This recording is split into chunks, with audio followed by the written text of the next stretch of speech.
కుమారులై ఉండునట్లు మీ శత్రువులను ప్రేమించుడి, మిమ్మును హింసించువారు కొరకు ప్రార్థన చేయుడి. ఈ ఒక వాక్యంలో మీరు చూసే ఉంటారు.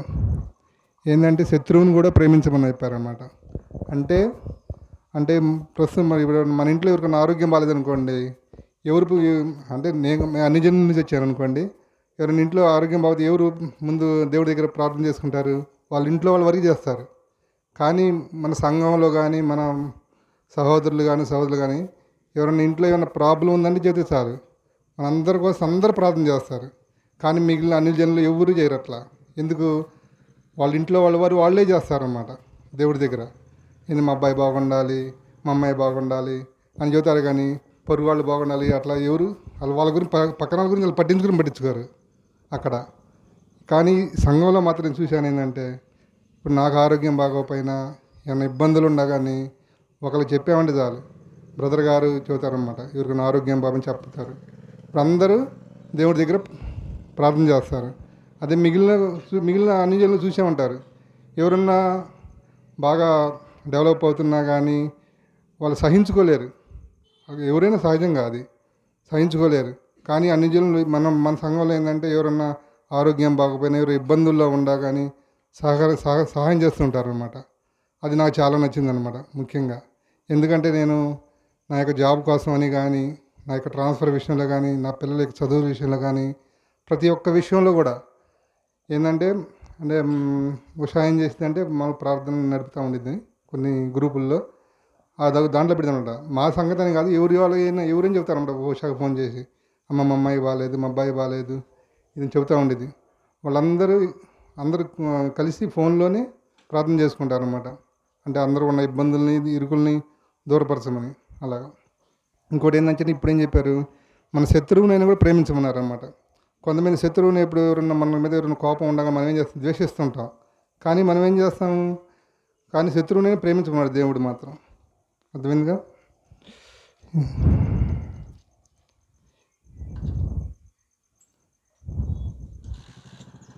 ఇంకేంటంటే ముఖ్యంగా నాకు ట్రాన్స్ఫర్ విషయంలో నా పిల్లల యొక్క 10th క్లాస్ కూడా ఎగ్జామ్ విషయాల్లో కానీ, ఇప్పుడు ప్రస్తుతం జరుగుతున్న ఎగ్జామ్ విషయాల్లో కానీ చాలా దేవుడు సహాయం చేస్తున్నందుకు వందనస్తున్నాను. అందరికి వందనాలు.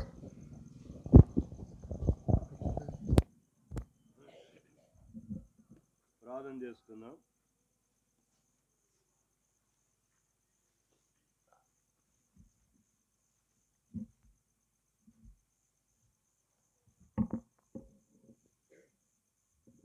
పరిశుద్ధుడైన మా తండ్రి, మా నమ్మదగిన దేవా, నీకే వందనములు, స్తుతులు, స్తోత్రాలు చెల్లించుకుంటున్నాం. నిజమే, ఈ లోకములో ప్రజలు ప్రభదేవ మా జీవితంలో మేమే బాగుండాలని కోరుకుంటారు. కానీ సంఘములో దాదాపుగా సార్వత్రికముగా ఉన్న ప్రేంగలెత్తని రాజకీయ నాయకుల కొరకు, పోలీస్ డిపార్ట్మెంట్ కొరకు, భారతదేశాన్ని కాపాడుతున్న త్రివిధ దళాల కొరకు, బోర్డర్ సెక్యూరిటీ ఫోర్స్ కొరకు, సంఘములో గ్రామములో ఎవరైనా రోగులుగా ఉన్నట్లయితే వారి గురించి తెలిస్తే సంఘములో ప్రార్థన చేయటం, ఇది సంఘములో మీరు మాకిచ్చినట్టు యొక్క చక్కని క్రమమైన విధానం. ఇది ప్రపంచంలో ఎక్కడ ఉండదు ప్రభు. అలాంటి యొక్క దేవుని ప్రజలైన సంఘమును ఈనాడు మా భారతదేశంలో కొడుతున్నారు, తిడుతున్నారు, చర్చిలను ధ్వంసం చేస్తున్నారు, సువార్త ప్రకటిస్తుంటే వారిని కొడుతున్నారు, పత్రికలు ఇస్తుంటే పత్రికలు తీసుకొని చించి కాల్చివేస్తున్నారు, పరిశుద్ధ గ్రంథాలను కుప్పబోసి పెట్రోల్ పోసి తగలబెడుతున్నారు, దేవుని యొక్క సేవకులను కొట్టి జైల్లో వేస్తున్నారు. దయగల భారతదేశంలో ఉన్న ప్రజలు వారు నేర్చుకున్న యొక్క విధానం అది. కానీ యేసుక్రీస్తు ప్రభు అలాగ మాకు నేర్పించలేదు. మీ శత్రువులను కూడా ప్రేమించమని మీరు చెప్పారు. కాబట్టి వారు తెలియక చేస్తున్నారు, వారిని క్షమించు అని కలువరి శిలువలో మీరు చేసినట్టు యొక్క ప్రార్థనలో ఆ మొదటి మాట అదే. ప్రభా, అలాంటి యొక్క ఆ జీవితాన్ని మేము కలిగి ఉండాలని, దానిని మేము చనిపోయేంత వరకు కొనసాగించాలని, అదే పరిశుద్ధ గ్రంథం యొక్క ప్రాముఖ్యమైన మూల సూత్రమని కూడా పరిశుద్ధ గ్రంథములో మాకు జ్ఞాపకం చేయబడుతున్నది. మరి ప్రియమైన సహోదరుడి యొక్క ఉద్యోగ విషయములో, మరి ప్రేంగళి తండ్రి అనంతపురం నుంచి నూతలపాడుకు తాను ట్రాన్స్ఫర్ కావటానికి కొరకే ఆశ్చర్యకరంగా సహాయం చేశారు. చాలా దగ్గరలో, చాలా సమీపములో ప్రేంగళి తండ్రి తన యొక్క ఉద్యోగ బాధ్యతలను స్వీకరించడానికి కొరకై సహాయపడుతూ వచ్చారు. అలాగనే మరి ప్రభా, మరి పిల్లలిద్దరి విషయంలో, కీర్తి కావ్య విషయంలో, స్టడీస్లో మరి వారికి తోడుగా ఉంటూ సహాయపడుతూ, తిరిగి మరి ప్రభు ఇంటర్లో కూడా జాయిన్ అవటానికి కొరకై ఇరువురు కూడా వారి వారి యొక్క మరి కాలేజెస్లో మరి చదువుకోవడానికి కొరకే సహాయపడుతూ వచ్చారు. అలాగనే ఉషాను కూడా జ్ఞాపకం చేసుకుంటున్నాను. అలాగనే మరి ప్రభు గంగయ్య గారిని బట్టి కానీ, అలాగనే ప్రభు సుబ్బాయమ్మను కూడా జ్ఞాపకం చేసుకుంటున్నాను. దూరంలో ఉన్న శివమోహన్ కొరకు, తన భార్య కొరకు, తన పిల్లల కొరకు కూడా ప్రార్థిస్తుంటున్నాను. అలానే సురేష్ బ్రదర్ వాళ్ళ అమ్మ నాన్న కొరకు, వారి చెల్లెళ్ళ కొరకు, వారి కుటుంబాల కొరకు కూడా ప్రార్థన చేసుకుంటున్నాను. దయగల మా తండ్రి, నీ బిడల పక్షముగా గత వత్సరమంతా మీరు చేసిన నీ మేలులను జ్ఞాపకము చేసుకుంటూ మిమ్మలను స్తుతించి గణపరచటానికి కొరకై వారికి ఇచ్చిన మనసును బట్టి నీకే స్తుతులు. దయగల ప్రభా, గత సంవత్సరం వారికి మీరు ఇచ్చినట్టు నీ యొక్క వ్యక్తిగత కుటుంబ వాగ్దానాలను కూడా నెరవేరుస్తూ వచ్చారు. నీకే స్తుతులు. మరి సమయంలో వారి సంతోషములో మేము కూడా పాలిభాగస్థులము కావటానికి కొరకాయ మీరు మమ్మలను కూడా తీసుకుని వచ్చినందుకు నీకే స్తోత్రాలు. దూరములో దగ్గరలో ఉండి దేవుని మాటలు ఆలకిస్తున్న వారి కొరకు కూడా ప్రార్థిస్తుంటున్నాం. ప్రభు యేసు ప్రభును గురించి చెబుతూ ఉంటేనే చాలు. ఇది మనదే కాదు, ఇది అమెరికా వాళ్ళ మతం, ఇది తక్కువ కుల వాళ్ళ మతం, ఇది వేరే దేశస్తుల యొక్క మతమని ప్రభుదేవ ఒక విధమైన దురభిప్రాయం మా భారతదేశపు యొక్క ప్రజలలో ఆ విషపు బీజాన్ని నాటేశారు. ఆ విషపు బీజము నుంచి బయటికి తీసుకురండి. ఆ సృష్టికర్త అనే దేవుని గురించి తెలుసుకోవడానికి కొరకాయ ఈ లోకాన్ని వదిలిపెట్టితే ఆ నిత్యమైన నరకము నుంచి తప్పించేవాడు ఒక్కడే ఒక్కడు. ఆ ఒక్క దేవుణ్ణి తెలుసుకోవడానికి కొరకాయ సహాయం చేయండి. మా జాగలమూడి గ్రామమంతటి కొరకాయ చేస్తున్న మా ప్రార్థనలు కూడా మీరు వింటున్నారు. మీరు తగిన సమయంలో, తగిన యొక్క విధానములో ప్రతి ఒక్కరితో మీరు మాట్లాడుతురండి. ఈ రాత్రి కూడా ప్రభు పాటల ద్వారా, సాక్ష్యము ద్వారా మీరు మాట్లాడుతూ వచ్చారు. ఈ సమయంలో కొన్ని మాటల ద్వారా కూడా మీరు మాట్లాడుతురండి. సజీవమైన నీ వాక్కును ప్రభుదేవ మీరు బయలువెల్లింప చేయవలసిందిగా ప్రార్థన చేసుకుంటూ, ఇచ్చిన అమూల్యమైన సమయాన్ని బట్టి స్తుతిస్తూ ఆరాధిస్తూ ప్రభువును మా రక్షకుడునైన యేసుక్రీస్తు ప్రభు వారి యొక్క శక్తి కలిగిన ఔన్నత్య నామమున వదనములు చెల్లించి ప్రార్థిస్తున్నాను తండ్రి, ఆమేన్.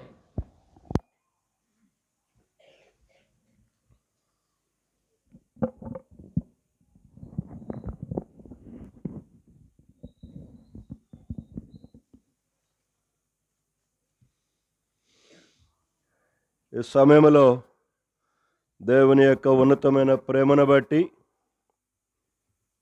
చేరువచ్చిన సంఘానికిని, అలాగనే ఆహ్వానించబడిన గ్రామస్తులందరికీ మిమ్మల్ని ప్రేమపూర్వకంగా శుభములు తెలియజేస్తూ, మిమ్మల్ని నూతన సంవత్సరం యొక్క మొదటి రోజున ప్రభు అయిన సృష్టికర్తని దేవుని యొక్క పేరిట మిమ్మల్ని ఆహ్వానిస్తుంటున్నాం. సహజంగా యేసు ప్రభువుని గురించి చెబుతుంటే ఒక దురాభిప్రాయం. ఎందుకంటే నా బాల్య దినములలో మాకు కూడా ఉండేది ఆ దురభిప్రాయం. యేసుక్రీస్తు ప్రభు అంటే తెల్లవాళ్ల దేవుడు, లేకపోతే అమెరికా వాళ్ళ దేవుడు, లేకపోతే తక్కువ కులముల వాళ్ళ దేవుడు అని ఒక దురభిప్రాయం ఉన్నది. దానిని మొట్టమొదటిగా తీసివేసుకోమని గ్రామస్తులకు ప్రేమతో చెప్తున్నాను. నాకు తండ్రి ఒక్కడే ఉంటాడు. నా బాబాయి, మా పెదనాయన, మా నాన్నగారిని ముగ్గురు పెడితే నా తండ్రిని నేను నా తండ్రి అంట, మా బాబాయిని నా తండ్రి అనను. మరి ఇంతమంది దేవుళ్ళు ఎక్కడి నుంచి వచ్చారో నాకు తెలియదు. మరి దేవుడు అనేవాడు ఒక్కడే ఉంటాడు.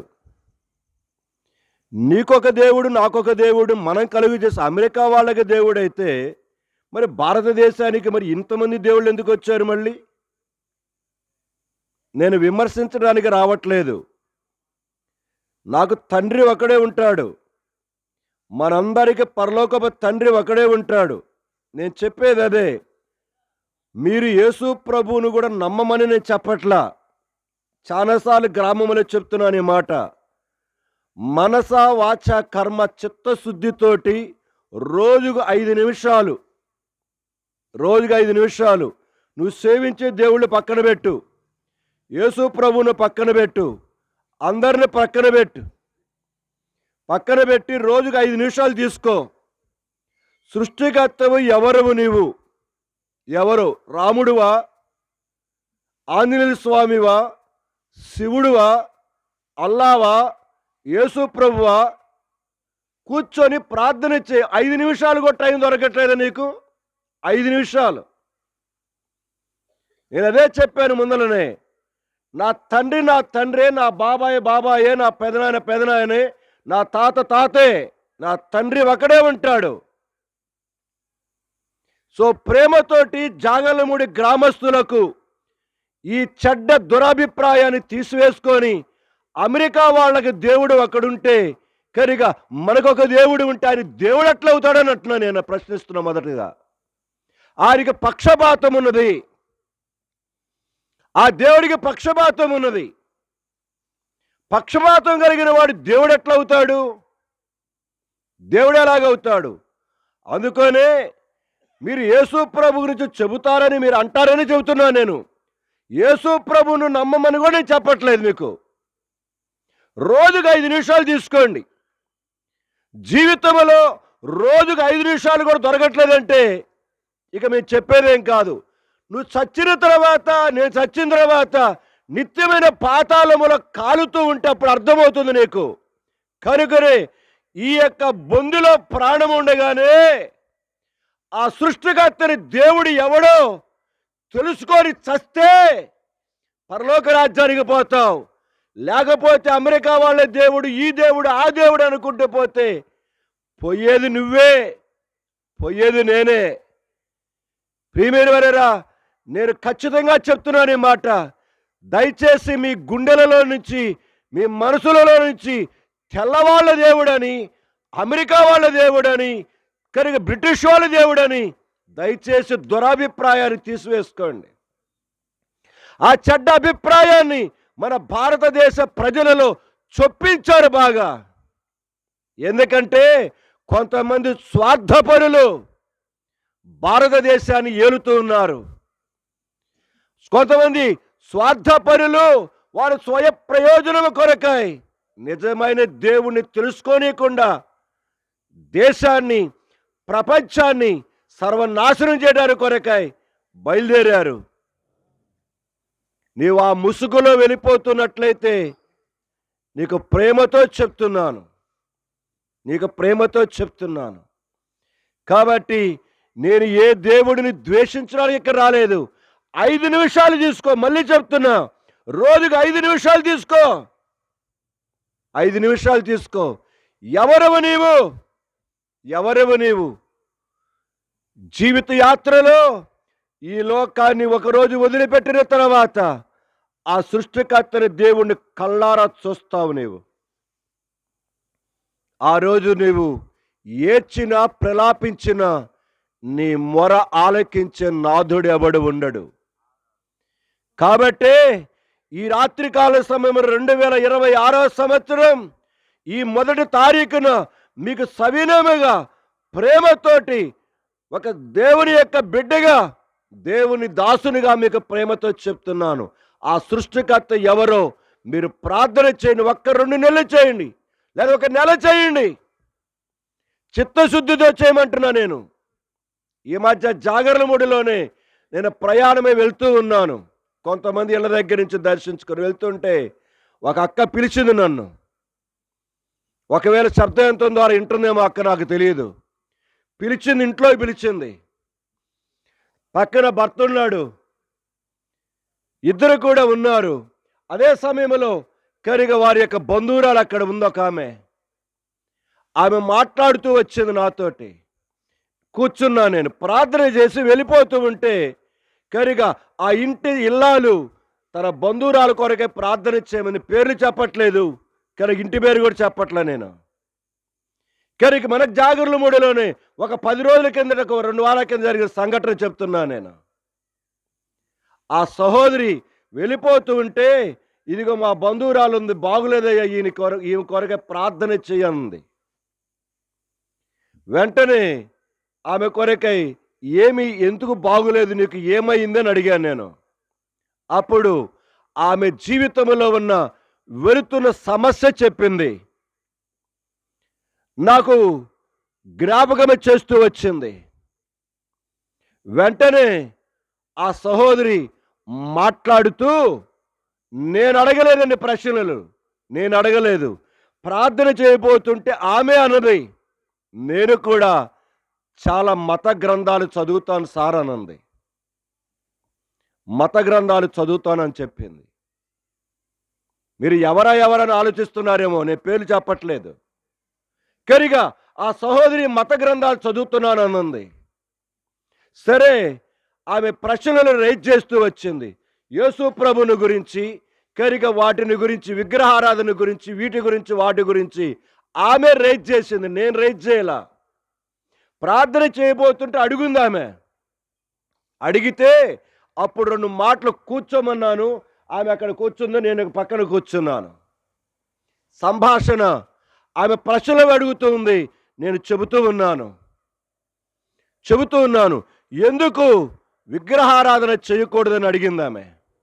అప్పుడు నేను ఒకటే చెప్పాను సమాధానం. నేను ఎక్కడికి వెళ్ళినా కూడా ఒకటే చెప్తాను, విగ్రహారాధన ఎందుకు చేయకూడదంటే ఒక చిన్న ఉదాహరణ చెప్పాను ఆమెకి. ఏ ఉదాహరణ చెప్పానంటే, ఈరోజు కరిగా నా తల్లి ఉంది, నా తండ్రి చనిపోయినాడు, నా తల్లి ఉంది, ఆమె కూడా రేపో మాపో చనిపోవటానికి కొరకు సిద్ధంగా ఉన్నది. నా తల్లి మీద నాకు చాలా ప్రేమ ఉన్నది. ఆ ప్రేమతోటి నా తల్లి యొక్క ఫోటో తీసా. మంచిగా చీర కట్టుకుంది, మంచిగా జాకెట్ వేసుకుంది, మంచిగా తలస్నానం చేసుకుంది, కూర్చుంటే ఫోటో తీసా. జాగ్రత్తగా వినండి జాగరముడ ప్రజలందరూ కూడా నేను చెప్తున్న మాటలను. ఆమెతో అదే చెప్తూ వచ్చాను. ఆ సమయంలో ఒక 2 వారాల కింద జరిగిన సంఘటన. మా అమ్మ ఫోటో తీసుకొని దానికి ఫోటో ఫ్రేమ్ చేసి, మా అమ్మ కళ్ళెదుటగా ఆ ఫోటోని గోడకి తగిలిచ్చి, అక్కడ అగరబత్తి వెలిగించి అక్కడ ఫలాలు పెట్టి, మా అమ్మ బతికుండగా చూస్తుండగా కొబ్బరికాయ కొడితే మా అమ్మ ఏమంటుందని అడిగా. అదేంది ఇది, అట్లెందుకు చేస్తారన్నది. మా అమ్మ బతుకు ఉండగా, ప్రాణముతో ఉండగా నా తల్లి ఫోటో తీసి, ఆ ఫోటోకు దండేసి, బొట్టు పెట్టి, అగరబత్తి వెలిగించి, కొబ్బరికాయ కొడితే నా తల్లి నేను ఇంకా చావలేదు దరిద్రుడా అంటది నన్ను. ఒరే పనికిమాలినాడా, నేను చావలేదు, నా చావాలని కోరుకుంటున్నామనంది. నేను అడిగాను, దేవుణ్ణి మనం చేస్తుంది ఏంటంటే ఇట్లని ప్రశ్న అడిగా. దేవుణ్ణి మనం చేస్తుంది ఏదో అడిగాను. అప్పుడు వెంటనే ప్రశ్నించింది ఇట్లానే, మరి యేసు ప్రభు బొమ్మ పెడతారు కదండి, యేసు ప్రభు బొమ్మ పెట్టకూడదని చెప్పాను నేను. మా మందిరానికి ఒక శిలువ ఆకారము కానీ, ఒక యేసు బొమ్మ కానీ పెట్టుదాము, పూజ చేయడం చూపిస్తామని అడిగాను నేను. రమ్మని చెప్పాను. బైబిల్లో రాయబడింది, ఆకాశము క్రింద చదువుదాం. నేను ఏ దేవుని విమర్శించడానికి రాలేదు, కనుక గ్రామంలో ఒక సహోదరి నన్ను ప్రశ్నించి కూర్చోబెట్టి నాతో మాట్లాడింది, అందుకని చెప్తున్నాను ఈ మాటలు. నిర్గమాకాండం 20వ అధ్యాయం 4వ వచనం చదువుతున్నాను. 4వ వచనం, పైన ఆకాశం అందే కాని, క్రింద భూమి అందే కాని భూమి క్రింద నీళ్ల యందే కాని ఉండు. దేని రూపమునైనను విగ్రహమునైనను నీవు చేసుకొనకూడదు, వాటికి సాగిలపడకూడదు, వాటిని పూజింపనకూడదు. ఏలయనగా నీ దేవుడనైన యెహోవానగు నేను రోషము కలిగిన దేవుడను. నన్ను చాలంతవరకు చాలు. ఎవరటైనా రోషము కలిగి ఏ రూపమును చేయొద్దన్నాడు, ఏ రూపము చేసి సాగిలపడొద్దన్నాడు, నమస్కరించవద్దన్నాడు, పూజింపను కూడా వద్దన్నాడు. ఆయన సజీవుడండి, ఆయన నిత్య జీవము కలిగిన వాడండి, ఆయన మరణం మీద అధికారము కలిగిన వాడండి, ఆయన సృష్టికర్త. సజీవుడైన దేవుడిని నువ్వు ఏ ఆకారం చేస్తావు? నా తల్లే బతికి ఉంటే ఫోటో చేసి కొబ్బరికాయ కొడితే నా తల్లి ఒప్పుకోదే. సృష్టికర్తని దేవుడు ఎలా ఒప్పుకుంటాడండి? సృష్టికర్తని దేవుడు ఎలా ఒప్పుకుంటాడు? అదే మనం చెబితే విమర్శిస్తున్నారు అని అంటారు, అంతే ప్రశ్న. ఒక్కసారి మంచి మనసుతో ఆలకించండి, సావధానముగా మంచి మనస్సాక్షితో ఆలోచించండి. నేను అందుకని చెప్తున్నాను, యేసు ప్రభువుని కూడా పక్కన పెట్టండి.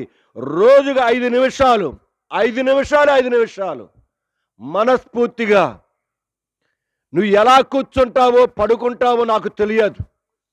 స్నానం చేసుకొని మడిగట్టుకోసం కూడా పనిలే. నీకు ఎక్కడ సమయం దొరికితే అక్కడ 5 నిమిషాలు మనస్ఫూర్తిగా ప్రార్థన చేయి. ఒక్క నెల రోజులు దేవుడు నీతో మాట్లాడుతాడో లేదో చూస్తావుగా నువ్వు. దేవుడు నీతో దర్శిస్తాడో లేదో. ఎంతోమంది పూజారులు యేసు ప్రభుని నమ్ముకున్నారు ఇలాగనే. ఎందుకంటే సోషల్ మీడియాలో ఒక బ్రాహ్మణ్ అమెరికన్ బ్రాహ్మణ్ తను యేసు ప్రభుని ఎలాగ నమ్ముకున్నాడో కనుక చెబుతూ వచ్చాడు. 2 నెలలు చిత్తశుద్ధితో ప్రార్థన చేస్తూ వచ్చినప్పుడు దేవుడు తనతో మాట్లాడుతూ వచ్చాడట. అప్పటి వరకు తను చేస్తూ వచ్చిన ప్రతి దానిని విడిచిపెట్టేశాడు. ఈరోజు యేసు ప్రభుని వెంబడిస్తున్నాడు. తన వ్యాపారాన్ని విడిచిపెట్టేశాడు. దేవుని కొరకై నాకు అనే సమస్తాన్ని సమర్పించుకొని ఈరోజు సేవ చేస్తున్నాడు ఆయన. ఈరోజు మీరు సోషల్ మీడియాలో క్రైస్తవ ఛానల్స్లో ఎంతమంది బ్రాహ్మిన్స్, ఎంతమంది చౌదరీస్, ఎంతమంది రెడ్డిస్, కాపులు, నాయుళ్ళు, రాజులు, వైశ్యాలు, ఎవరండి? ఎవరు డబ్బులిచ్చి మార్పిస్తున్నారా? భారతదేశంలో ఒక దరిద్రమైన ప్రాపగండ అయిపోయింది. డబ్బులు ఇస్తే మారినవాడు, వాడు డబ్బులు ఇస్తే కానీ వాడు ఆ భక్తి ఏం భక్తి అన్నది. కనుక మతం మార్పిడి చేయడానికి కొరకై ఇది మతమే కాదు కదా క్రైస్తవత్వం. కనుక ఇది మార్గం. కాబట్టి ఒక్క 5 నిమిషాలు సమయం తీసుకొని రోజు ప్రార్థన చేయి. నీ జీవితం యొక్క ఈ లోకపు యొక్క ప్రయాణముగా ముగించిన తర్వాత ఆ నిజ దేవుడి దగ్గరకు వెళ్ళాలి. అందుకు చెబుతున్నాను పదే మాట. రేపు కన్ను మూసిన తర్వాత ఆ సృష్టికర్తని దేవుడు నేను అనుకోలేదే అంటే అక్కడ కుదరదు. ఎందుకంటే చనిపోయిన తర్వాత మానవుని ఆత్మ వెళితే నరకానికన్నా వెళ్ళాలి, వెళితే పరలోకానికన్నా వెళ్ళాలి. 2 ప్రాంతాలకు వెళ్ళాలంతే. వెళితే పరలోకానికన్నా వెళ్ళాలి, వెళితే నరకానికన్నా వెళ్ళాలి. సో నరకానికి వెళ్ళటం అనేది ఎవరికి ఇష్టం ఉండదు, ఏ మనుషుడికి ఇష్టం ఉండదు. కనుకనే ఆ నిజ సృష్టికర్తని దేవుణ్ణి తెలుసుకొని దేవుని మార్గంలో ప్రయాణం చేయమని కోరుతున్నాను. అదే నా యొక్క రిక్వెస్ట్. కనుక బ్రతిమలాడుకుంటూ మీతో మాట్లాడుతూ జాగర్లమూడి గ్రామం కొరకై జ్ఞాపకం చేస్తుంటున్నాను. వాక్యంలోకి వెళ్దాం. నేను ఈరోజు దేవుని వాక్యము చెప్పటానికి కొరకై కీర్తనల గ్రంథం చదువుకుంటున్నాను. కీర్తన గ్రంథం చదువుతున్నప్పుడు దాదాపుగా 7 అధ్యాయాలు చదువుకున్నాను.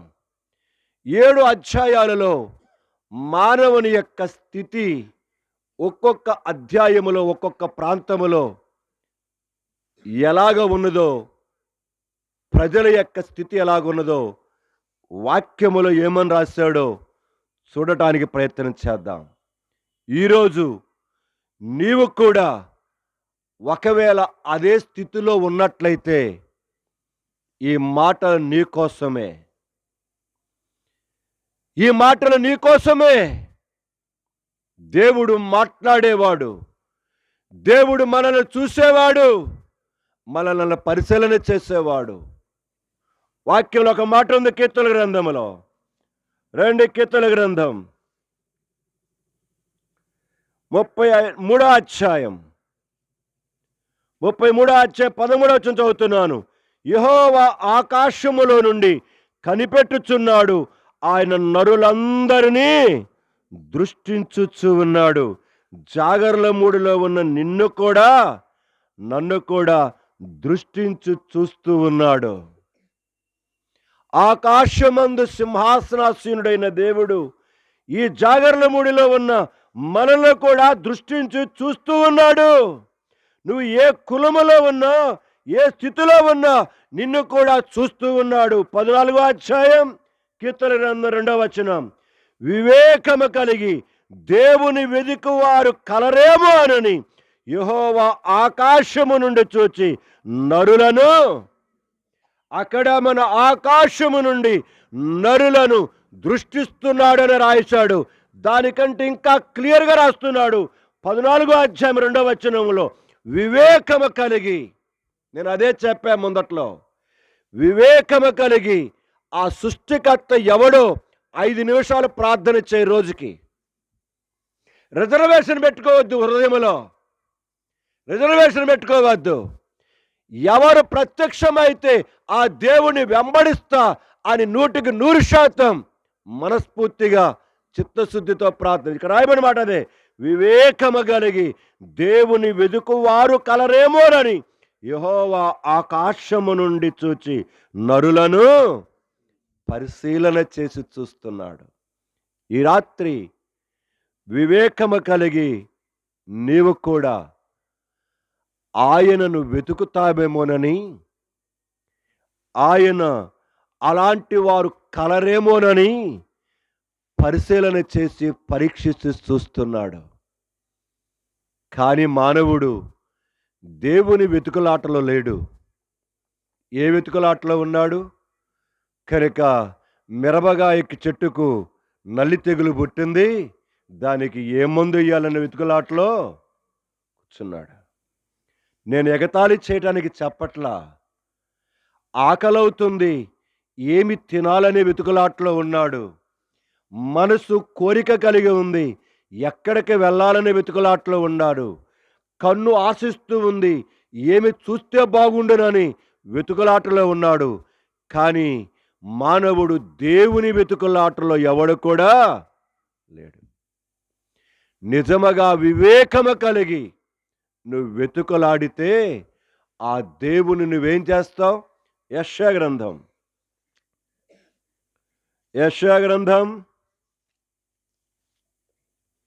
55వ అధ్యాయం 6వ వచనం చదువుతున్నాను.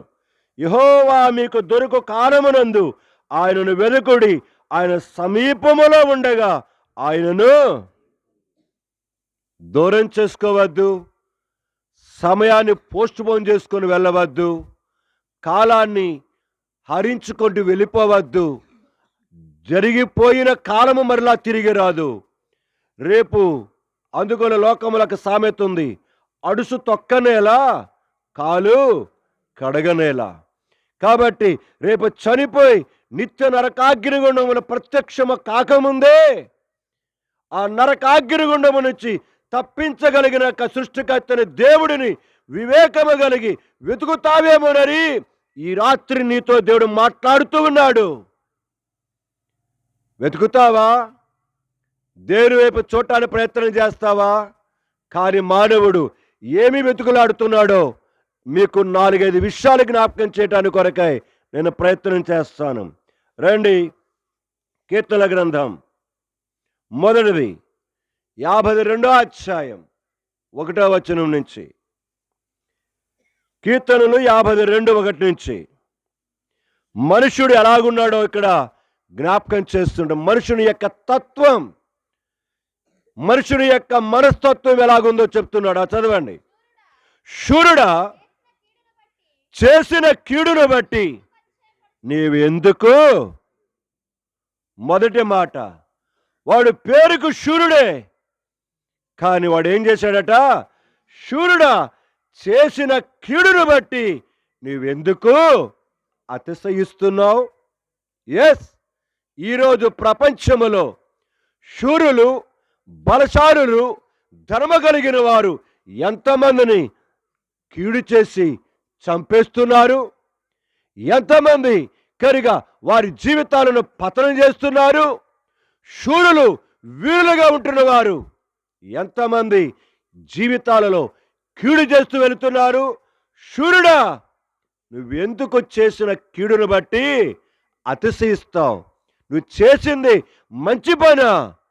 నువ్వు చేసింది కరిగా ఆశీర్వాదకరమైనదా? నువ్వు చేసింది మేలుకరమైన పనా? నువ్వు చేసింది కీడు. చేసిన కీడుకు బట్టి దుఃఖపడాల్సిందిగా పోయి చేసిన కీడును బట్టి మానవుడు ఏమవుతున్నాడట?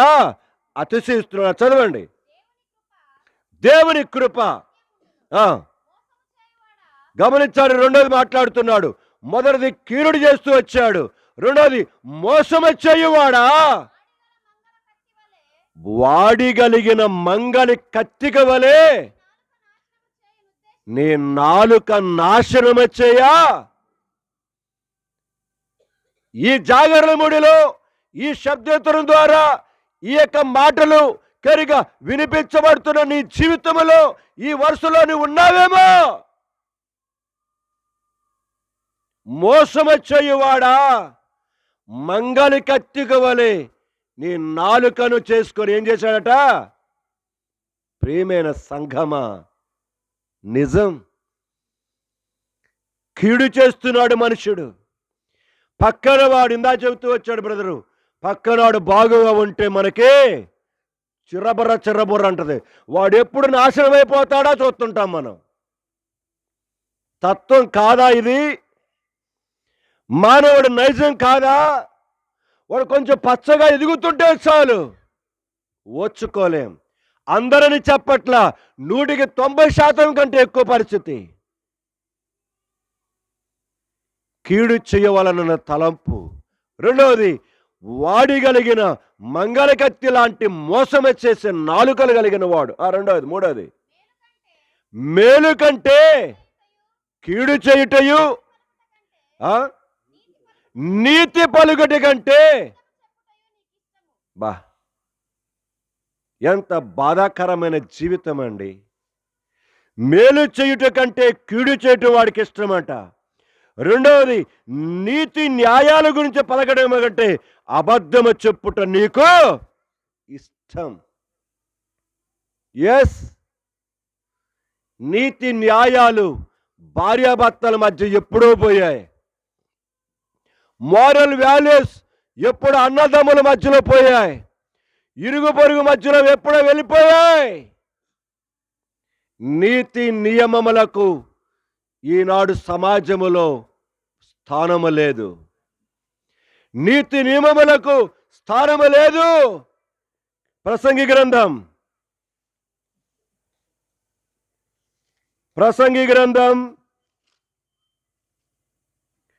4వ అధ్యాయం 1వ వచనం.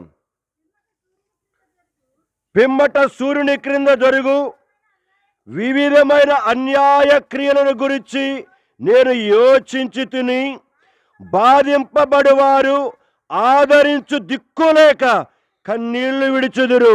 వాని బాధ పెట్టువారు బలవంతులు గనుక ఆదరించువాడు ఎవడు లేడు. కాదా? ఈరోజు సమాజం యొక్క స్థితి ఇది కాదా అని అడుగుతున్నాను నేను.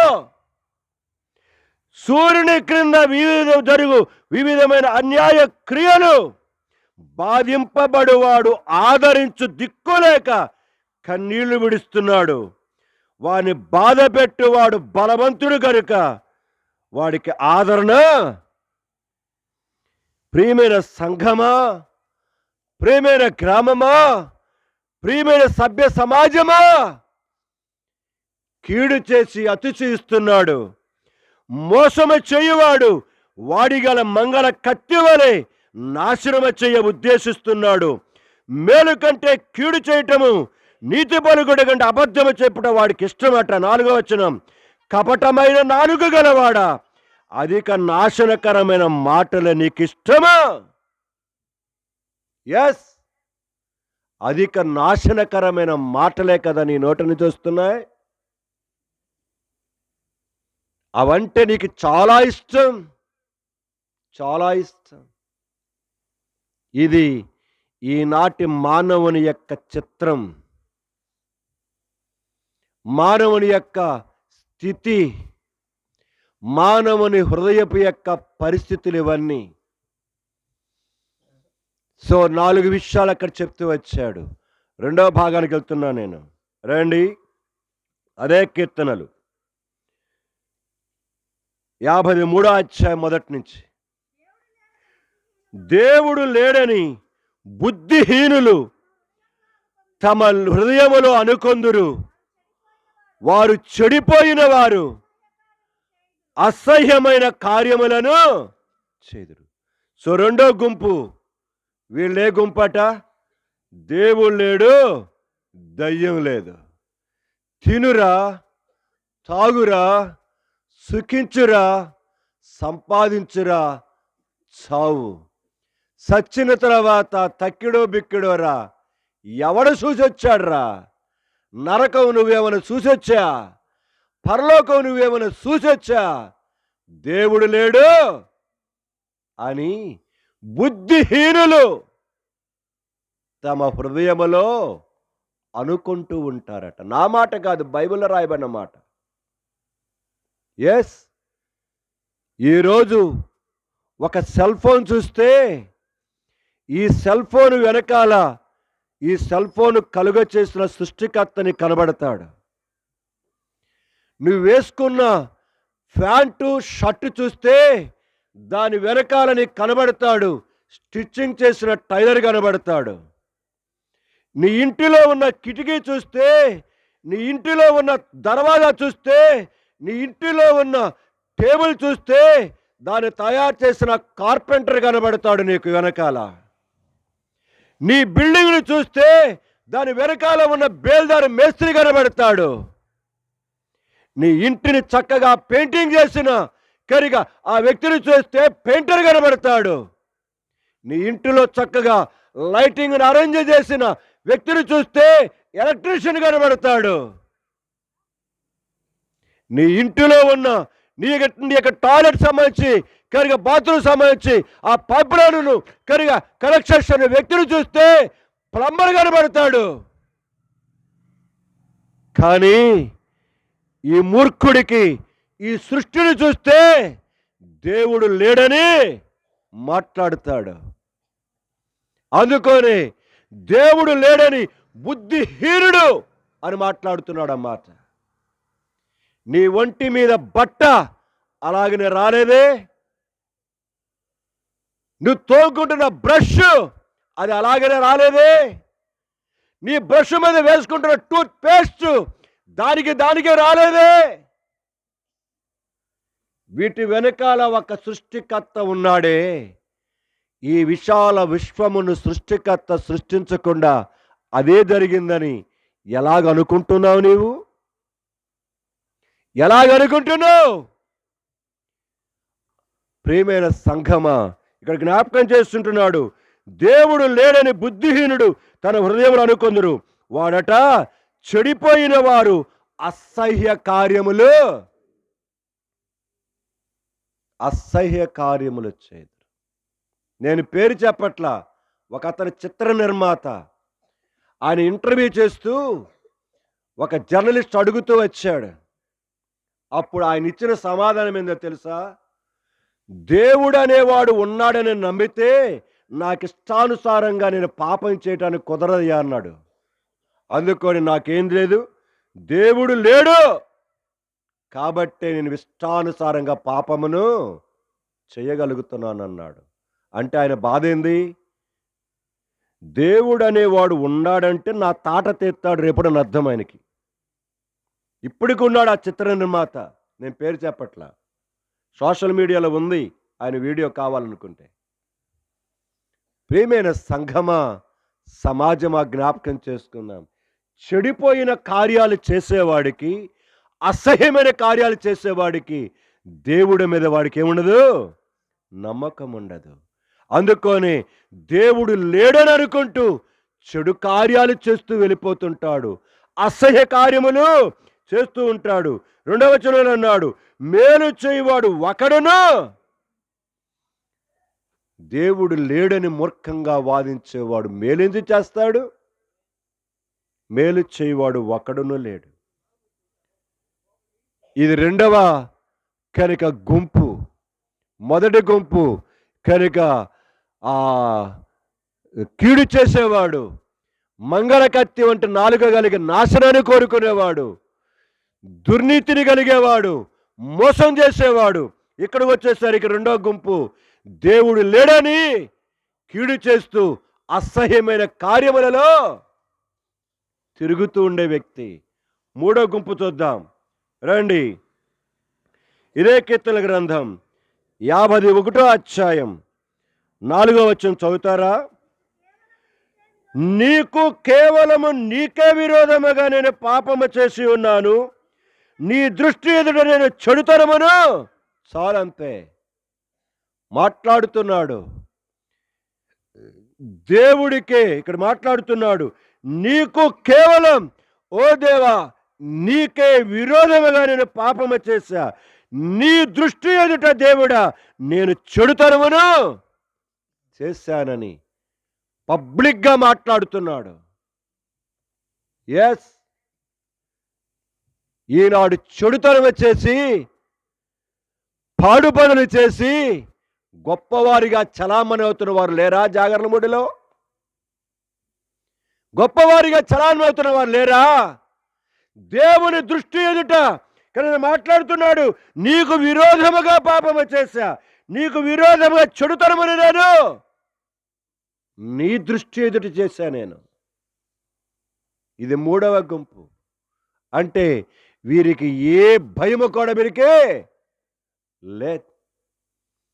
విచ్చలవిడిగా చెడుతనం చేయటం వల్ల ఆరితేరిపోతున్నారు, పాపప కార్యములలో కనుక నిమగ్నం అయిపోతున్నారు. ఇది 3వ రకమైన గుంపు. 4వ గుంపుకి వెళ్దాం రండి. 50వ అధ్యాయము వచనము 17 నుంచి. దిద్దుబాటు నీకు అసహ్యము కదా, నీవు నా మాటలను నీ వెనుకకు, కీడు చేసేవాడికు, అబద్ధాలు చెప్పేవాడు, మోసం చేసేవాడు, అధికమైన నాశనకరమైన మాటలు మాట్లాడేవాడు, ఇతరుల క్షేమాన్ని కోరకుండా ఇతరుల యొక్క నష్టాన్ని కోరేవాడు, దేవుడు లేడని హృదయములో ఆలోచించేవాడు, చూడటానికి అసహ్య కార్యాలు చేసేవాడు, దేవుని దృష్టి ఎదురు పాపమైన కార్యాలు చేసేవాడు దిద్దుపాటును ఇష్టపడతాడా? ఇష్టపడడు. ఇక్కడ రాయబడిన మాట అదే, దిద్దుబాటు నీకు అసహ్యము కదా,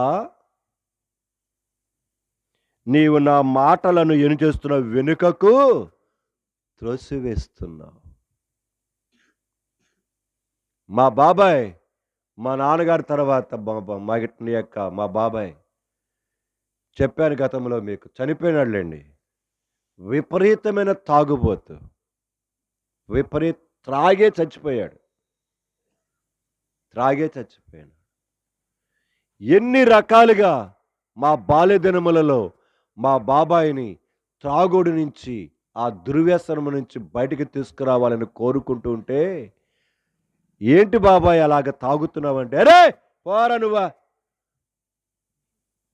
అంటే దిద్దుబాటు వారికి ఏమి లేదు, ఇష్టము లేదు.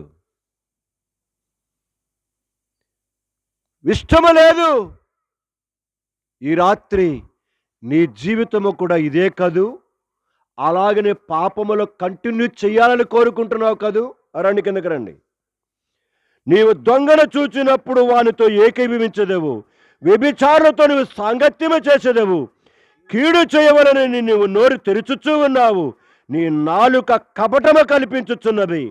నీవు కూర్చుండి నీ సహోదరుని మీద కొండెములు చెప్పుచున్నావు, నీ తల్లి కుమారుని మీద అపనిందలను. కాదా మన జీవితం ఇది? కాదా అని నీ తల్లి గర్భమున పుట్టిన నీ తోటి సహోదరుడి మీదనే, ఇక రాయబడిన మాట అదే, కూర్చుండి నీ సహోదరుడి మీద కొండెములు చెప్పుచున్నావు, నీ తల్లి కుమారుని మీద అపనిందలను మోపుచున్నవాడా, ఎంతకాలం ఎలాగ వెళతావు? కరిగా వ్యభిచారులతో నీవు సాంగత్యం చేస్తూ ఉన్నావు. దొంగను చూచి వాడితో పాటు నువ్వు కూడా ఏం చేస్తున్నావు? దోచుకుంటున్నావు. కీడు చేయవలనని నోరు తెరుస్తున్నావు, నీ నాలుక కపటమును కల్పిస్తూ ఉన్నది. ఇది మానవుడి యొక్క చిత్రపటం, 4వ చిత్రపటం ఇది. 5వ చిత్రపటం దగ్గరికి వెళ్దాం రండి. మానవుడి యొక్క 5వ చిత్రపటం 49వ అధ్యాయం 6వ వచనం చదువుతారా? తమ ఆస్తియే ప్రాపకమని నమ్మి తమ ధనము యొక్క విస్తారతను బట్టి పొగుడుకొని వారికి నేనేలా. 5వ చిత్రం, వీరట తమ ఆస్తియే, తమ డబ్బే తమ జీవితంలో తమ చుట్టూ ప్రాకారం అని అనుకుంటున్నారట. ఇంటికి కాపలాగా ఎలాగైతే ప్రాకారాన్ని భద్రత కొరగా కట్టుకుంటామో అలాగనే వీరు అనుకుంటున్నారట. 5వదిగా తమ ఆస్తియే ప్రాపకమని నమ్మి తమ ధన విస్తారతను బట్టి పొగడు కొనుక్కుంటున్నారట. ఎస్, ఈనాటి సమాజంలో ఇలాంటి వారు కూడా ఉన్నారు. ఇంకా ఎలా చెప్తున్నాడు రండి, అదే 49వ అధ్యాయం వచనం 11 చదవండి. వారు తమ ఆస్తిని ఇతరులకు విడిచిపెట్టెదరు, తమ ఇండ్లు నిరంతరము నిలుచుననియు తమ నివాసములు తరతరములు ఉండిననియు వారు అనుకొందురు, తమ భూములకు తమ పేర్లు పెట్టుదురు. ప్రేమైన వారు తరతరములు తమ నివాసములు ఉంటాయి అనుకుంటారట. తరతరములకు వారి యొక్క పొలాలు ఉంటాయి అనుకుంటారట. అందుకొని చిరస్థాయిగా వారి పేర్లు ఏం చేస్తున్నారట? వాటికి పెట్టుకుంటున్నారట వాళ్ళు. 5వ దాంట్లో 2వ విషయం అది. 3వది రండి, అక్కడే 13వ వచనం చదువుతారా? స్వ అతిశయ పూర్ణులకును వారి నోటి మాటను బట్టి వారిని అనుసరించు వారికి నీదే కనుక. 3వది 5వ దాంట్లో స్వ అతిశయ అంటే నాకు నేనే ఏం చేసుకోవటం? డబ్బాలు కొట్టుకోవటం. స్వ అతిశయం అంటే అది. కనుక నన్ను నేరుగానే పొగడుకోవటం, నన్ను నేరుగా చూసుకొని అతిశయించటం, గర్వించటం. స్వ అతిశయ పూర్ణులట వారు. తర్వాత 4వది చదవండి, అక్కడే 20వ వచనం.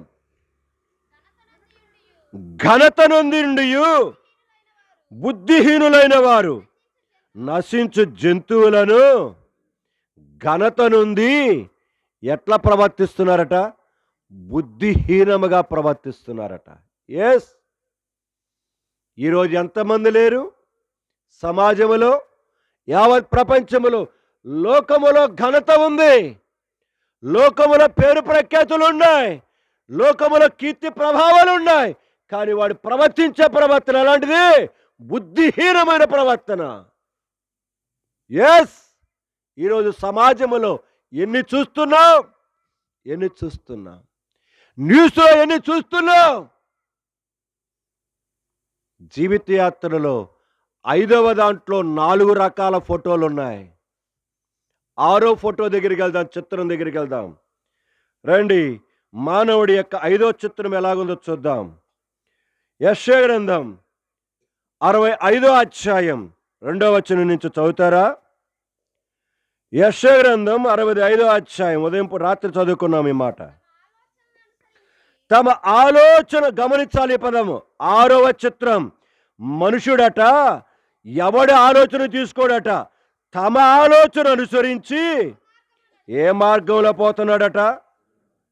తమ ఆలోచన అనుసరించి చెడు మార్గమును నడుచుకొనుచు లోబడనొల్లని ప్రజల వైపు దినమంతయు దేవుడు తన చేతులను. ప్రియమైన సంఘమా, నీ ఆలోచన అనుసరించి, నీ ఉద్దేశాన్ని అనుసరించి, నీ కోరికను అనుసరించి ఏ మార్గంలో ప్రయాణం చేస్తున్నావు? ఏ ప్రయాణంలో చేస్తున్నావు? ప్రపంచంలోనట బాగా మందు ఖర్చు అయ్యేది ఎప్పుడో తెలుసా? డిసెంబర్ 30వ తారీఖంట, 31 అట. ఒక సర్వే దాదాపుగా 5-6 సంవత్సరాల కింద ఒక జర్నలిస్టు కనుక ఆ యూట్యూబ్లో పెడితే నేను చదువుతూ వచ్చాను, దాన్ని వింటూ వచ్చాను. ప్రియమైన సంఘమా, తమ ఆలోచన అనుసరించి మంచి మార్గమున కాదు వాడు పోతున్నది, తమ ఆలోచరించి చెడు మార్గమున పోతూ లోబడనొల్లని ప్రజలు. ఎస్, ఎంతమంది జాగర్ల ముడిలో లేరు చెప్పండి? నువ్వు నడుస్తుంది చెడు మార్గం, లోబడటలా. అయినా దేవుడు ఏం చేస్తున్నాడట? తన దీనమైన హస్తములను చాస్తూ ఉన్నాడు. నేటికిని నీ వైపు తన చేతులను చాచి పిలుస్తూనే ఉన్నాడు. కానీ మానవుడు ఏమని రిప్లై ఇస్తున్నాడు? రండి 5వ వచనంకు రండి. వారు, ఎవరు వారు? తమ ఆలోచన అనుసరించి చెడు మార్గము నడుచుకొనుచు లోబడనలొక, కనీసము దేవుడు పిలుస్తూ ఉన్నా ఆయన మాట వినక, ఆలకించక, నెట్టివేస్తూ, త్రోసివేస్తూ, మాకు తెలిసేవా పో అని మాట్లాడుతున్న వారు ఏమంటున్నారట? మా దాపునకు రావద్దు, ఎడమగా ఉండుము, నీకంటే మేమే పరిశుద్ధులమని. తమ ఆలోచన అనుసరించి చెడు మార్గమున పోతూ లోబడనల్ని ప్రజలు దేవుణ్ణి అంటున్నారట, నువ్వు మా దగ్గర కూడా రావద్దు. దేవుడా, నీకంటే మేమే మంచి వాళ్ళం అంటున్నారట. ఎస్, ఈనాటి స్థితి కాదా ఇది? దేవుడి కంటే నేనే మంచోడిని, దేవుడి కంటే నేనే మంచోడిని, నువ్వు మా దగ్గరికి రావాల్సిన పనులే. సంఘమా, ఇది 6వ చిత్రం. 7వ చిత్రాన్ని చూపించి నేను దాదాపు ముగింపులోకి వస్తాను. రండి, కీర్తనల గ్రంథమే 54వ అధ్యాయం 3వ వచనం. మొత్తము 7 చిత్రాలు చూస్తున్న మానవుని జీవితం. 7 చిత్రాలలో నువ్వు దేంట్లో సెట్ అయ్యావో చూసుకో. ఈ 7 లేకుండా నీ చిత్రం ఏది ఉండదు. చదువమ్మా. లేచి ఉన్నారు, తీయజూచుచున్నారు. 7వ చిత్రం, వారు తమ ఎదుట దేవుడిని ఉంచుకున్నవారు తమ ఎదుట మందు బాటిల్ పెట్టుకుంటారు, తమ ఎదుట సెకండ్ సెటప్ను పెట్టుకుంటారు, తమ ఎదుట పేకాటను పెట్టుకుంటారు, తమ ఎదుట ఇంకా వ్యభిచారాన్ని పెట్టుకుంటారు, తమ ఎదుట హానికరమైన పాపము యొక్క కార్యాలు పెట్టుకుంటారు. కానీ తమ ఎదుట దేవుని మాత్రమా పెట్టరట ఈ జనాంగం. మీకు తెలుసు, యూట్యూబ్లో ఉన్నాయి, చూడొచ్చు.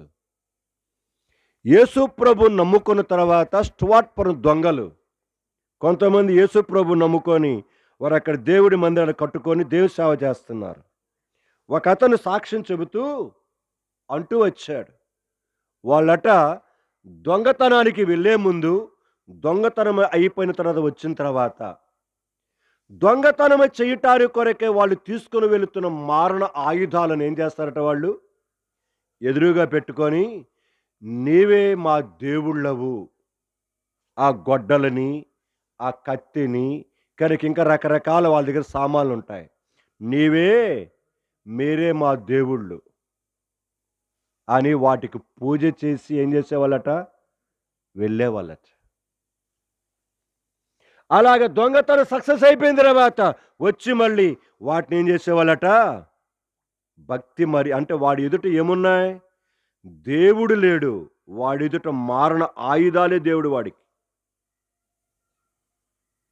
ఎస్, ఈరోజు స్టూవార్ట్ అనే ఒక గొప్ప దైవ జనుడు ఆ స్టూవర్ట్పురములో మిషనరీగా పరిచర్య చేసి దేవుని కొరకే త్యాగం చేసుకొని ఎంతోమంది దొంగలకు దేవుని సువార్త ప్రకటిస్తే ఆ స్టూవర్ట్పురములో ఉన్న అనేకులు యేసు ప్రభు నమ్ముకున్న తర్వాత మన భారతదేశపు యొక్క ప్రభుత్వం ఆ గ్రామానికి స్టూవర్ట్పురం అని పేరు పెట్టారు.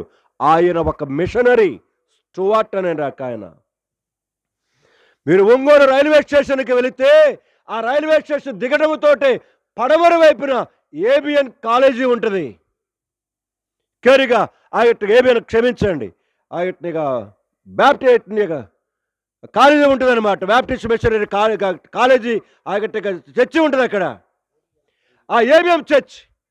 కేరిగా ఏబిఎం చర్చికి మీరు ఆ రైల్వే స్టేషన్ దిగిన తర్వాత కేరిగా 2 రౌట్లు ఇటు వెళ్ళిపోతాయి. ఎడవైపు కాకుండా కుడివైపు మీరు వెళ్తే ఆ పేట మొత్తాన్ని క్లవ్ పేట అంటారు. ఎవరో తెలుసా క్లవ్? మన భారతదేశానికి వచ్చిన American Baptist missionary. Buckingham palace కరిగా ఆ కాలువను చూశారు. సంతరావూరు నుంచి అలాగనే ఈ కారంచెడి దగ్గర నుంచి ఆ కాలువ పోతా ఉంటుంది. ఆ కాలువ తప్పించిన మహానుభావుడు ఆ క్లవ్ ద్వారా. ఈరోజు స్వార్థపరులు ఆ కాలువ మొత్తాన్ని ఏం చేశారు, పూడ్చుకొని స్వాధీనం చేసుకున్నారు. అప్పుడు కరిగా ఆ కృష్ణానది నుంచి బంగాళాఖాతం దాకా ఆయన ఓడ ప్రయాణం కొరకు ఏం చేశాడు, దాన్ని బకింగ్హామ్ కాలువను తవ్విచ్చాడు క్లవ్ ద్వారా. అప్పుడే చరిత్ర కల్పన కథలు చెప్పట్ల నేను, ఆయన గౌరవార్థం ఎంతోమంది ఆ రోజులు అనాగరికులు పేదవారికి పని చేస్తే ఆహారమును పెట్టి క్రీస్తు ప్రభుని వారికి తెలియచేశాడు. ఆయన గౌరవార్థం ఆ పేట మొత్తానికి ఏం పేరు పెట్టారు, క్లవ్ పేట అంటారు దాన్ని. నేను చెబుతున్నది మన చుట్టూ ఉన్న సంఘటనలు చెబుతున్నాను. దేవుడును నీ ఎదుట పెట్టుకోకుండా దేని పెట్టుకున్నావు? దేని పెట్టుకున్నావు? రమ్ము బాటిల్నా, సారా ప్యాకెట్నా, పేకాటనా, లేక అమ్మాయినా, లేక మరొక స్త్రీనా, మరొక పురుషుని పెట్టుకున్నావా? దేవుడి భయం లేకుండా దేవుని పక్కన పెట్టుకొని వెళ్ళిపోతున్నా ఓ జాగరముడి కాపురస్తులారా, సహోదరులారా, నీ చిత్రం కాదా ఇది? మన చిత్రం కాదా ఇది? 7 రకముల చిత్రాలు మీకు జ్ఞాపకం చేశాను. నువ్వు ఏ చిత్రములో ఉన్నావో జ్ఞాపకం చేసుకో. అయితే దేవుడు ఈ రాత్రికాల సమయంలో నువ్వు ఏ చిత్రములో ఉన్నా ఆ చిత్రములో ఉన్న నీ కోసమై నా కోసమై ఆయన ఏం మాట్లాడుతున్నాడు? రండి, తిమోతి పత్రిక. నేను ఇంకొక 5-10 నిమిషాలు ముగిచ్చేస్తాను. తిమోతి రాసిన మొదటి పత్రిక 1వ అధ్యాయం 15వ వచనం. పాపులను రక్షించుటకు క్రీస్తు యేసు లోకమునకు, చాలంతే. ఈ 7 చిత్రములలో ఒకప్పుడు నేను కూడా ఉండా. నా 16 సంవత్సరాల వయసు వరకు నేను కూడా ఉండా. నాకంటే ముందుగా మా నాన్న కూడా ఉన్నాడు. ఎందుకంటే మా నాన్న భయంకరమైన యొక్క ఎక్సర్విస్మెన్ కాబట్టి బాపట్ల క్యాంటీన్ యొక్క బాటిల్ అన్ని మా నాన్నయే. ఎస్, ఆయన బాటిల్ కాకుండా కనుక మిగతా బాటిల్ కూడా తెచ్చుకొచ్చుకొని తాగేవాడు. మా అమ్మను జుట్టు పట్టుకొని ఈడ్చుకొట్టేవాడు. ఒక నరకం మా చిన్నతనంలో. అలాంటి తాగుబోతేనే మా తండ్రిని దేవుడు ఏం చేశాడు, పాపిగా ఉన్న ఆయనను, అలాగే నా జీవితంలో నా పాపములో ఉన్న నన్ను పాపులను రక్షించుటకు క్రీస్తు యేసు లోకమునకు వచ్చాడు. యేసు ప్రభు ఈ లోకానికి వచ్చింది ప్రజలను వారి పాపముల నుండి 7 రకాల చిత్రములలో ఉన్నే వారందరినీ ఏమంటారు తెలుసా? పాపులము అని అంటాం. బైబిలు పాపి అంటుంది. అట్టి పాపిని వెదకి రక్షించటాని కొరకై ఈ లోకమునకు 2025 సంవత్సరాల క్రిందట మానవుడిగా శరీరమును ధరించుకొని ఆయన వచ్చాడు. ఎందుకో తెలుసా? మన ఉన్న 7 రకాల చిత్రాలలో నుండి ఈ పాపములో నుంచి పడి నశించి నిత్య నరకానికి పోతూ ఉంటే మనలను విడిపించటానికి కొరకై పాపము లేని పరమాత్ముడైన ఆ పరిశుద్ధుడైన ఒకే ఒక దేవుడు మానవుడిగా ఈ లోకమునకు పాప మానవ ఆకారములోకి వచ్చాడు. ఎందుకో తెలుసా? పాపులమైన మనకు పాపము నుంచి విడుదల పొందాలంటే ఏంటిది అవసరం? రండి, హెబ్రీ రాసిన పత్రిక, హెబ్రీ 9వ అధ్యాయం 22వ వచనం చదువుతున్నాను. రక్తము చిందింపకుండా పాప క్షమాపణ కలుగుదని సామాన్యముగా ఆ రక్తమే ఆ పరమాత్ముడు పుణ్యముగా దానముగా నీ కొరకు నా కొరకు పెట్టుట కొరకై ఈ లోకానికి మనుష్యుడిగా వచ్చాడు. అందుకని యేసు అంటే అర్థం అదే, ప్రజలను వారి పాపముల నుండి ఆయనే రక్షించును. క్రీస్తు అంటే ప్రజలను వారి పాపము నుండి విడిపించటానికి కొరకై అభిషేకించబడి ఈ లోకానికి ఏం చేయబడ్డాడు? ఆయన పంపబడ్డాడని అర్థం. సో ఇలాంటి 7 రకాల చిత్రాలలో ఉన్న నీ జీవితానికి నా జీవితానికి విముక్తిని ప్రసాదించేవాడు ఆయన ఒక్కడే. ఆయనే ప్రజలందరి పాపముల కొరకై పరిహారముగా ఆయన తన రుధిరమును తన రక్తమును కారుస్తూ సిలువలో తాను పలికిన మాట ఏమన్నాడు? లూకాసు సువార్త 23వ అధ్యాయం, లూకాసు సువార్త 23వ అధ్యాయం వచనం 34వ వచనం చదువుతున్నాను. యేసు, తండ్రి, వీరు ఏమి చేయుచున్నారో వీరు ఎరుగరు గనుక వీరిని క్షమించుమని. ఎస్, మన జీవితంలో మనము తెలియకనే అనాలోచకముగానే మనం ఇలాంటి యొక్క ఆ 7 రకములైన పాపములు చేసుకుంటూ వెళ్ళిపోతున్న మనం మన చేతులతో చేసిన పాపమును బట్టి మన చేతులలో చీలలు గుచ్చబడవలసి ఉంటే ఆ పరిశుద్ధుడైన పుణ్యాత్ముడైన పాపరహితుడైన పాపము సంహారకుడైన ఆయన ఈ లోకానికి వచ్చి ఆ 2 చేతులలో మన కొరకై చీలలు కొట్టబడటానికి ఇష్టపడ్డాడు. మనము తిరగరాని పాపం యొక్క స్థలములలో తిరిగినట్టు యొక్క మన కాళ్ళను బట్టి ఆయన 2 కాళ్ళలలో చీలలు కొట్టబడ్డాయి. చెయ్యరాని పాపముతో చేసిన మన శరీరముతో మన శరీరమంతా దున్నబడవలసి ఉంటే ఆ యేసుక్రీస్తు ప్రభువారి శరీరమును దున్నారు. మన తలతో చేసిన అనేకమైన ఆలోచనలతో పాపమును బట్టి ఆయన తల మీద ముండ కిరీటం అల్లారు. మన హృదయముతో చేసిన పాపమును బట్టి ఆయన ప్రక్కన బల్లెపు పోటు పొడవబడింది. అలాగా మన కొరకై ఆ ప్రజాపతి, ఆ సృష్టికర్త, ఆ పాపము లేనివాడు ఈ 7 చిత్రములలో ఉన్న మనలందరినీ కూడా పరిశుద్ధపరిచి పాపము నుంచి విడిపించి పాప పరిహారమైన ఆ భయంకరమైన యొక్క లేకపోతే పాపము యొక్క శిక్ష అయిన ఆ నరకము నుంచి తప్పించటానికి కొరకై ఆ మరణమును ఆయనే తీసుకున్నాడు. ఈరోజు నీకు నాకు పాప క్షమాపణను సిద్ధపరిచాడు. ఇదే యేసుక్రీస్తు ప్రభుని గురించిన సువార్త. ఇదే మీరు తెలుసుకోవాలని మా ఆశ. నేను కూడా నా 16వ ఏట వేటపాలెం బీబీహెచ్ జూనియర్ కాలేజీలో 1982-84 నా ఇంటర్ బ్యాచ్ ఎంపీసీ 82 అయిపోయింది, 83 వచ్చింది. నా పరీక్షల దగ్గరకు వచ్చాయి. ఇంటర్ ఫస్ట్ ఇయర్లో నా 16వ ఏట నా యేసు ప్రభువుకు నా హృదయాన్ని నేను ఇచ్చాను. నా పాపములన్నిటిని నా యేసయ్య దగ్గర ఒప్పుకుంటూ వచ్చాను.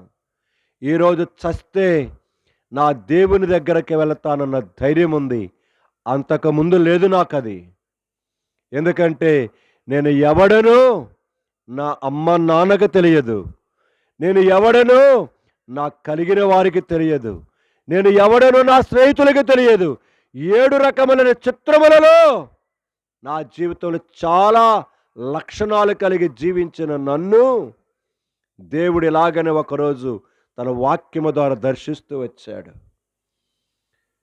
నా 16వ ఏట 13వ తారీఖు ఫిబ్రవరి నెల 1983వ సంవత్సరం నా యేసు ప్రభువుకు నా జీవితాన్ని అప్పగించాను.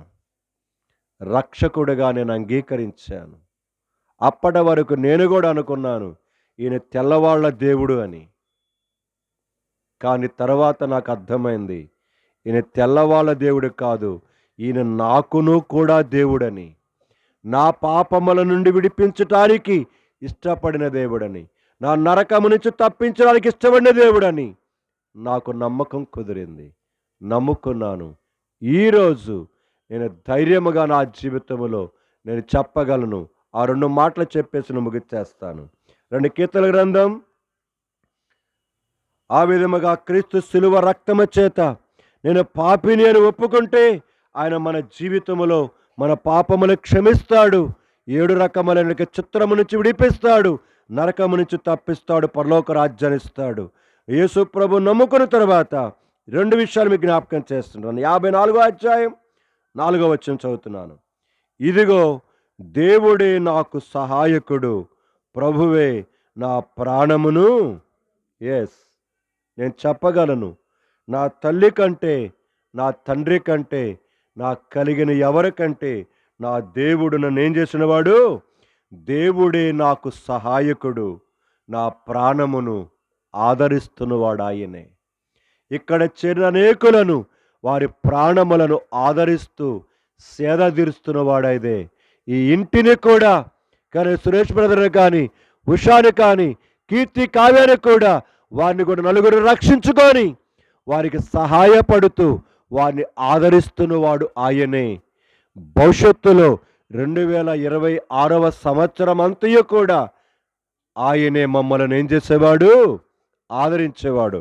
2వ మాట 48వ అధ్యాయం చివరి వచనం చదువుకొని ప్రార్థన చేసుకుందాం.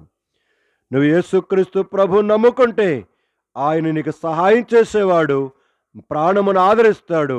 2వది, ఏ దేవుడు సదాకాలము మనకు దేవుడై ఉన్నాడు, మరణము వరకు ఆయన మనలను, నీవు చనిపోయే వరకు నిన్ను నడిపించేవాడు. నీ భర్త మధ్యలో విడిచిపెట్టి వెళ్ళిపోవచ్చు, నీ భార్య మధ్యలో నిన్ను విడిచిపెట్టి వెళ్ళిపోవచ్చు, మీ అమ్మ నాన్నలు నిన్ను విడిచిపెట్టిపోవచ్చు, ఈ లోకములో అందరూ విడిచిపోవచ్చు. కానీ మరణము వరకు నీకు తోడుగా ఉండేవాడు ఆయన ఒక్కడే. ఎవడు విడిచిపెట్టినా విడిచిపెట్టకపోయినా ఆయన నిన్ను విడిచిపెట్టేవాడు కాదు. ఈ దేవుడు సదాకాలం అంటే మనము కన్ను మూసే వరకు ఆయన మనతో ఉండేవాడు, మనల్ని ఆదుకునేవాడు, ధైర్యపరిచేవాడు, మనలను నిత్య నరకము నుంచి విమోచించి పరలోక రాజ్యాన్ని తెచ్చుకోగలవాడు. అట్టి గొప్ప రక్షకుడైన యేసుక్రీస్తు ప్రభునందు విశ్వాసముంచు. ఈ ఇంటి వారే కాదు, ఇక్కడ నిలబడిన నేనే కాదు, ఇక్కడ కూర్చున్న అనేకులే కాదు, ప్రపంచములో అనేకులకు వలె మనశ్శాంతి కలిగి, నెమ్మది కలిగి, సమాధానము కలిగి, ఏ ఆందోళన లేకుండా దేవుని నిత్య పరలోక రాజ్యములో నువ్వు ప్రవేశించగలవు. లేదు అంటావా? నీ ఇష్టం. మీకు ఒక చక్కని సూత్రం చెప్పాను, మళ్ళీ చెప్తున్నాను. రోజుకు 5 నిమిషాలు, ఇప్పుడు దాకా చెప్పిందంతా తెల్లవాళ్ళ మతం గురించి అని అనుకుంటే ఒకటే ఒక పని. రోజుకు 5 నిమిషాలు చిత్తశుద్ధితో, రిజర్వేషన్ లేకుండా ఎవరవు నీవు? సృష్టికర్తవైన దేవుడవు, నాతో మాట్లాడు, నిన్ను నా జీవిత కాలమంతా వెంబడిస్తానని ప్రార్థన చేయి. దేవుడితో మాట్లాడుతాడు. ఆయన మరణ పర్యంతరం వరకే కాదు, చనిపోయిన తర్వాత నిత్య రాజ్యములో కూడా నీ ఆత్మను చేర్చుకోవటానికి సిద్ధం. లేదు అంటావా? అది ఇది కాదనుకుంటావా? నీ ఇష్టం. దేవుడు ఈ మాటలను ఒకరోజు నిన్ను తీర్పులోకి మాత్రము తీసుకొని వస్తాడు. రాబోయే భయంకరమైన శిక్ష నుంచి తప్పించబడి అనేకులు జాగలముడి గ్రామములో రక్షించబడినట్లుగా ఆ పరిశుద్ధుడైన దేవుడే సహాయము చేయునుగాక. ప్రార్థన చేసుకుందాం.